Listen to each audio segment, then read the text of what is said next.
बारिश का मौसम आ चुका है और आसमान में बादल छा चुके हैं। हवाएं तेज चल रही हैं और शायद बारिश बहुत जल्द होने वाली है। थोड़ी बहुत बूंदाबांदी शुरू हो चुकी है। कुछ लोगों के लिए यह बहुत हसीन सा मौसम है। इस हसीन बारिश के मौसम में खेरा रेलवे स्टेशन पर एक रेलगाड़ी अपनी धीमी गति से रुकती है। ट्रेन में से दो व्यक्ति उतरते हैं, महेश और उनकी पत्नी रूपा। दोनों के ट्रेन से उतरते ही झमाझम बारिश शुरू हो गई। बारिश में भीगते हुए वो किसी तरह अपने नए घर के पते पर पहुंचे।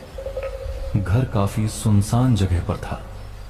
उस घर से गांव के लोगों का घर बहुत दूर दूर था। घर की हालत बहुत जर्जर थी।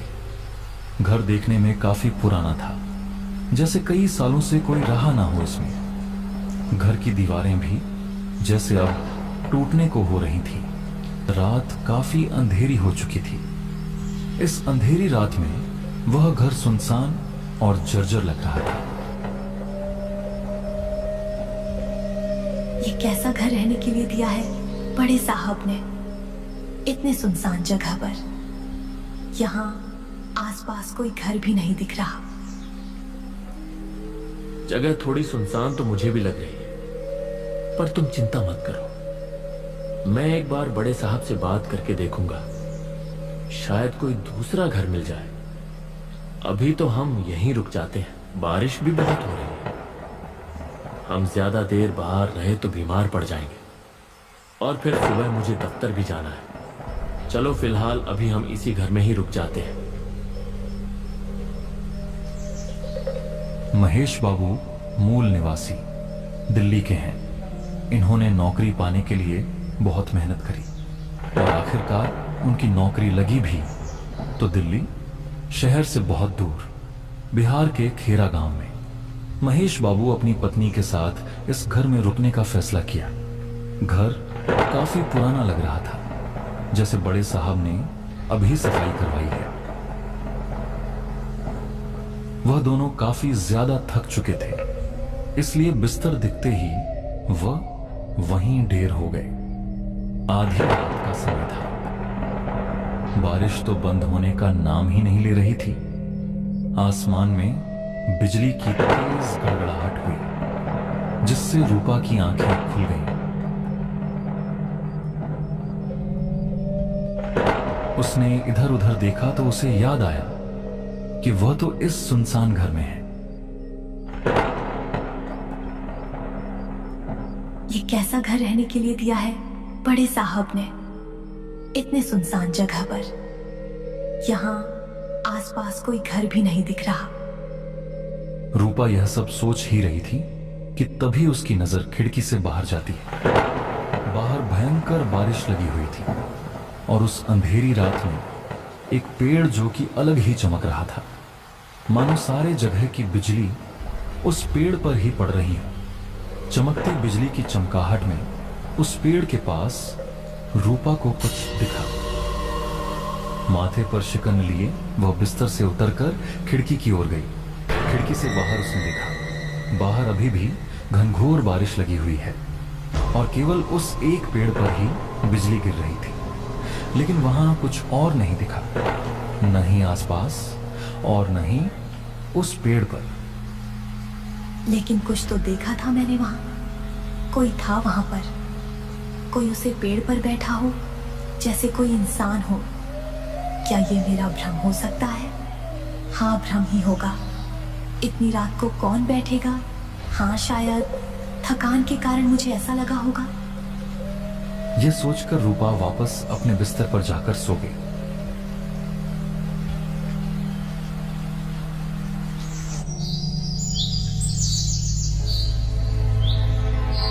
अगली सुबह महेश बाबू ने अपने बड़े साहब से बात की।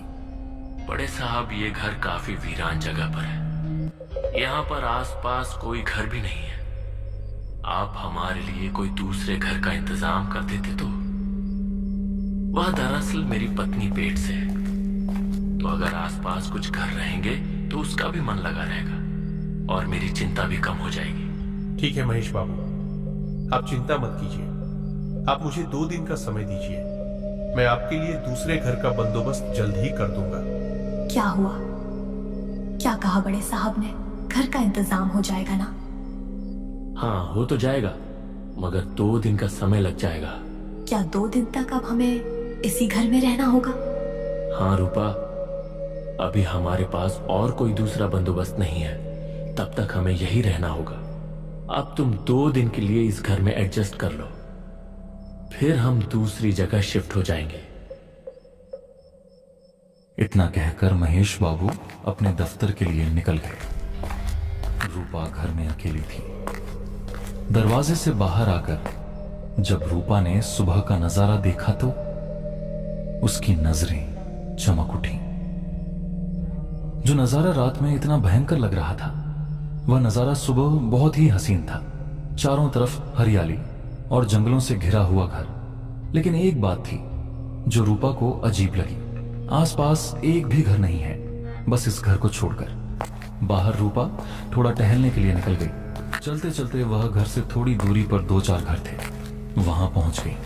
तभी एक बूढ़ी काकी की नजर उस पर गई। बिटिया, तुम तो इस काम की नहीं लगती। तुम्हें यहाँ आज से पहले तो कभी नहीं देखा। हाँ काकी, वह मैं कल रात को ही यहाँ अपने पति से साथ आई हूँ। मेरे पति की यहाँ पर सरकारी आवास में नौकरी लगी है, तो हम यहीं रहने आए हैं। लगता है यही आसपास ही रुकी हो। हाँ काकी, वह जो दूर पीपल का पेड़ दिख रहा है ना, उसके पास जो एक सरकारी कॉटेज है ना, बस वहीं पर अभी रुके हैं। क्या उस पीपल के पेड़ के पास? हाँ काकी, वह जो दूर पीपल का पेड़ दिख रहा है ना, उसके पास जो एक सरकारी कॉटेज है ना, बस वहीं पर अब भी रुके हैं। चली जाओ यहाँ से, वह घर सही नहीं है। छोड़ दो उस घर को, भाग जाओ वहां से, नहीं तो अच्छा नहीं होगा।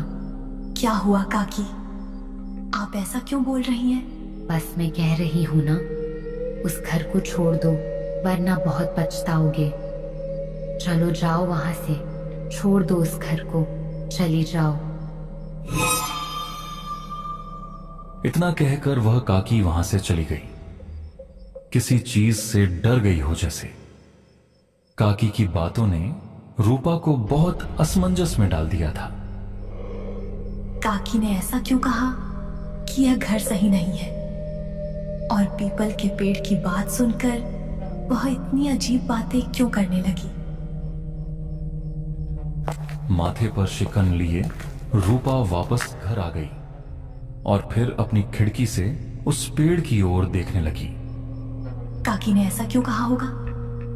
ऐसा क्या है इस पेड़ में जो काकी ऐसी बातें कर रही थी? मुझे लगता है इस बारे में मैं कुछ ज्यादा ही सोच रही हूँ।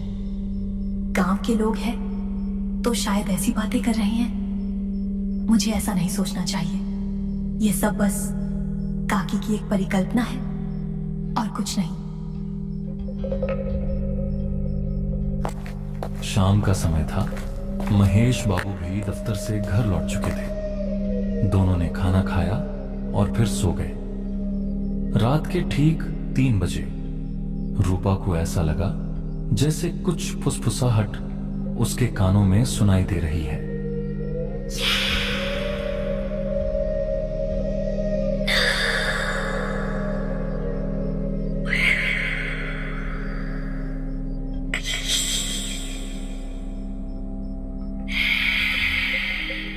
उसने इधर उधर सर घुमाकर देखा, पर सब कुछ शांत सा लगा। उसने सोचा शायद कोई सपना था। फिर रूपा की नजर खिड़की पर पड़ी। आज बाहर कोई बारिश नहीं हो रही थी, मौसम भी शांत था। तभी रूपा की नजर उस पीपल के पेड़ पर गई। उसने उस पेड़ पर एक अजीब सी परछाई देखी। अब उसे यकीन हो गया कि यह कोई सपना नहीं है।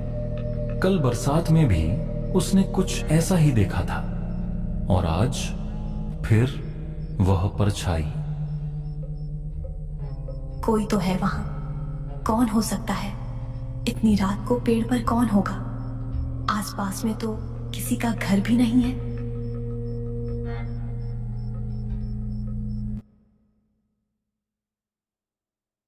रूपा ने दरवाजा खोला और पेड़ की तरफ देखा। पलक भर में ही पेड़ के पास बहुत अंधेरा छा गया था। उसे कुछ साफ साफ नजर ही नहीं आ रहा था। रूपा थोड़ा आगे बढ़ी। चारों तरफ अंधेरा, हल्की धुंध सी थी। उस धुंध में ज्यादा साफ तो कुछ नहीं दिख पा रहा था। रूपा उस पेड़ के पास पहुंच गई।